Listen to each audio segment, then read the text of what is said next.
Akbar. La ilaha illallah. Plak Allahu Akbar. Ini luar biasa ini Masya Allah ya. Innalillahi wa inna ilaihi rajiun. Ini segala sesuatunya yang punya Allah akan kembali kepada Allah ya.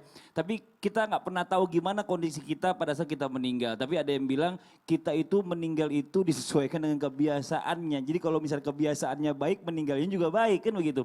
Kalau kebiasaannya jelek, meninggalnya jelek. Nah tapi bagaimana nih dengan malaikat yang mencabut nyawa? Kita kan tahu penyakit pencabut nyawa cuma satu pendengaran kita. Nah kalau misalnya di sini ada yang meninggal, di sana ada yang meninggal, di negara sana ada yang meninggal. Apakah malaikat punya asisten malaikat lain atau bagaimana? Coba kita minta penjelasan dari guru kita Ustadz Syam. Mohon izin penjelasannya, silakan. Ya Allah masih tercengang melihat video tadi. Iya, Masya Allah, saya orang merinding baik. saya Masya Allah, ya Allah, tabarakallah. Bismillahirrahmanirrahim.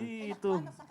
Iya, bismillahirrahmanirrahim. Alhamdulillahirabbil alamin. Wassalatu wassalamu ala asyrafil anbiya'i wal mursalin sayyidina Muhammadin wa ala alihi wa sahbihi ajma'in. Asbahna wa asbahal mulku lillahi rabbil alamin. Tabi guru-guruku Habib Nabil Ustaz Maulana Mas Fadli dan seluruh alim ulama yang sedang menyaksikan Islam itu indah dan mudah-mudahan kita semua diberikan husnul khotimah oleh Allah Subhanahu wa taala sebagaimana video yang barusan kita lihatnya. Banyak orang yang sibuk untuk memikirkan bagaimana hidup dengan enak. Tapi banyak yang lupa untuk memikirkan bagaimana mati enak. Nah mati enak yang bagaimana? Mati enak yang seperti yang dirasakan oleh Pak Kiai tadi almarhum yang sudah benar-benar jelas bahwasanya beliau adalah husnul khotimah.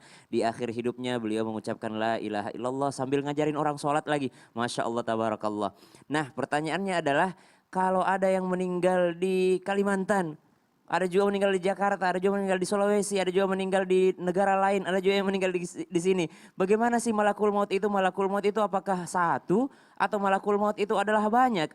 Mari kita kembali kepada Al-Quran. Al-Quran menyebutkan di dalil yang pertama surah As-Sajdah. Qul yatawaffakum malakul mautil ladzi wukkila bikum thumma ila rabbikum turja'un. Surah As-Sajdah ayat 11 menyebutkan malakul maut. Malak artinya tunggal, berarti satu doang Israel gitu ya. Imam Ibnu Katsir menyebutkan bahwa malakul maut itu adalah lebih banyak yang disebutkan bahwasanya namanya adalah Israel alaihissalam. Maka ini satu, tapi dilihat ayat yang lain hatta idza jaa ahadakumul maut tawaffathu rusuluna wa hum la yufarritun. Kemudian di ayat lain disebutkan al malaikah, disebutkan dengan jamak. Berarti kontradiktif dong ayatnya. Ada yang mengatakan satu malaikat maut, ada yang satu mengatakan malakul maut, ada yang mengatakan tunggal itu Israel, ada yang mengatakan banyak. Maka ditafsirkan dengan riwayat atau yang namanya hadis daripada baginda Nabi SAW proses kejadian meninggalnya seseorang. Bersambung lagi pertanyaan dari Mas Fadli tadi, bagaimana proses meninggalnya seseorang. Maka ternyata ayat tadi ini yang mengatakan satunya satu malakul maut, yang satunya mengatakan bahwasanya banyak malakul maut, itu bisa ditafsirkan dengan riwayat. Ternyata seseorang yang beriman ketika mereka hendak keluar ruhnya, maka datanglah segerombolan malaikat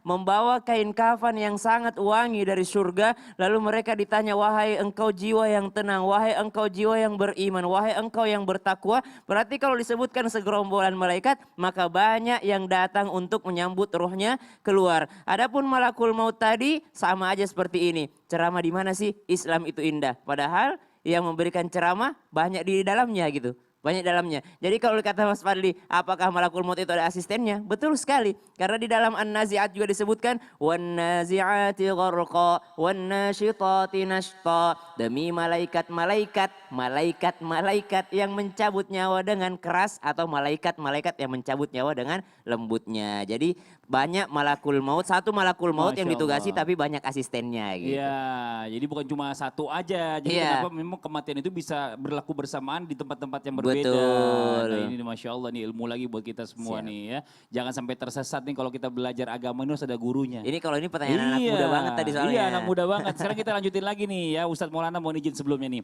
Dalam pandangan Islam nih ya kan. Ruh ini kan dikembalikan kepada Allah. Kepada dari tubuh manusia yang mungkin sudah meninggal. Katanya ada yang bisa hidup lagi terus karena memang ada urusan yang belum diselesaikan. Atau ada pesan yang belum disampaikan kepada orang yang ada maksudnya keluarganya entah siapanya gitu. Atau bagaimana bagaimana Ustaz Wallahu penjelasannya? alam bisawab, yang jelas makku ya ceritana, nah sahabat norek mau bicara kan masalah roh kan kadang-kala tapa masih leki nah sahabat tiba-tiba kan telah ditepetun yang mati nih. Tapa tuh sih, Bukan. macarita napa pura sih mati sih. Jadi sengi setengah tengah nampat ya, setengah roh lalu lisiu atau pada tomatin roh rega bagaimana carana? Tania Mas Fadli Maseleng Ustaz. Aga. Habib saja Maseleng. Nah sama dek naising betuan nah. Oh, maksud Bukan apa? hanya Mas Fadli yang kaget. Habib aja kaget karena Habib nggak ngerti artinya.